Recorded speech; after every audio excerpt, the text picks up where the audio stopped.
標標冷知識 Watch Here。今日帶你認識嘅品牌唔係傳統製錶世家，亦都唔係百年老店，但係就紅到令7冠王 F1 賽車手咸美頓同泥地之王拿度都搶住戴。相信聰明嘅大家已經估到啦，一齊嚟睇下高級腕錶市場裏面萬眾矚目嘅新星 Richard Mille 個名背後嘅故事。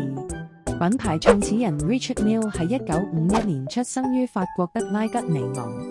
佢喺1974年加入 Finhor 製錶廠，後來公司被 Metro Group 併購。1990年代佢又轉到百年名店夢寶星擔任製錶部門主席，幫品牌打入高級手錶市場。喺參與創作製錶過程中，接觸咗唔少頂級瑞士機芯製作大師，包括佢後來最重要嘅合作夥伴，即係製作愛比皇家橡樹系列嘅 Brunel & Papi。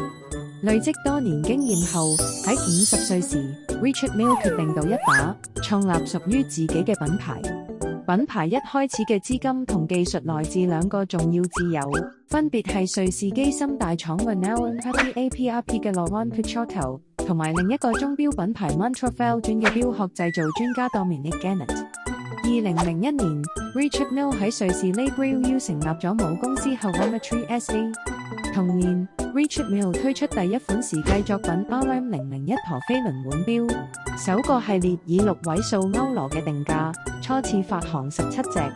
佢具備符合人體工學嘅酒桶型錶殼設計，並以花件螺絲點綴，一推出就被搶購一空。Richard Mille 話：我唔做復古，都唔走經典，我要未來感。Richard Mille， 一個革命性嘅手錶品牌就此誕生。大家仲想知道咩錶嘅冷知識呢？留言話俾我知啦！